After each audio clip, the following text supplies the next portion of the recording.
Hi, എല്ലാവർക്കും നമസ്കാരം. ഞാൻ അഡ്വക്കേറ്റ് മനുദേവ് കാഞ്ഞങ്ങാട്.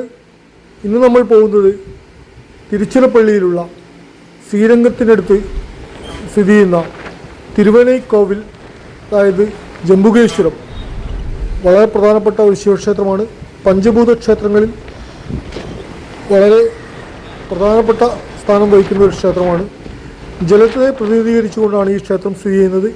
ഈ ക്ഷേത്രത്തിനടുത്ത് തന്നെയാണ് കാവേരി നദി ഒഴുകുന്നത്. വളരെ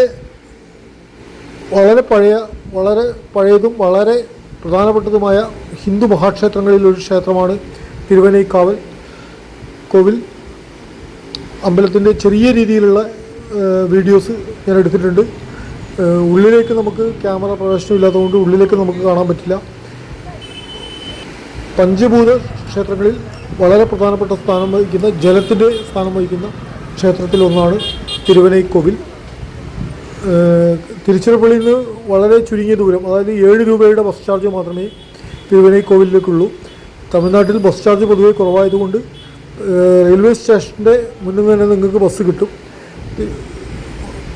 അതുപോലെ തന്നെ ഈ കോവിലിനടുത്ത് തന്നെയാണ് നമ്മുടെ വളരെ പ്രധാനപ്പെട്ട ശ്രീരംഗം മഹാക്ഷേത്രം സ്ഥിതി ചെയ്യുന്നത്. അപ്പോൾ നിങ്ങൾക്ക് തിരിച്ചു പോയി കഴിഞ്ഞാൽ വളരെ പെട്ടെന്ന് തന്നെ ഈ 2 ക്ഷേത്രങ്ങളിലും ദർശനം നടത്താൻ സാധിക്കും. പക്ഷേ നല്ല തിരക്കുണ്ടാവും. ചെറിയ ശ്രീകോവിൽ ആയതുകൊണ്ട് തന്നെ ഉള്ളിലേക്ക് കയറാൻ കുറച്ച് ബുദ്ധിമുട്ടാണ്. ക്ഷേത്രം ഭൂമിക്കടിയിലായിട്ടാണ് സ്ഥിതി ചെയ്യുന്നത്. അപ്പോൾ ക്ഷേത്രത്തിൻ്റെ ശ്രീകോവിൽ ഭൂമിക്കടിയിലായിട്ടാണ് സ്ഥിതി ചെയ്യുന്നത്. അപ്പോൾ എല്ലാവർക്കും ഇവിടെ പോയി ദർശനം നടത്താൻ ഭഗവാൻ മഹാദേവൻ്റെ അനുഗ്രഹം ഉണ്ടാവട്ടെ എന്ന് പ്രാർത്ഥിക്കുന്നു. എല്ലാവർക്കും നന്ദി, നമസ്കാരം.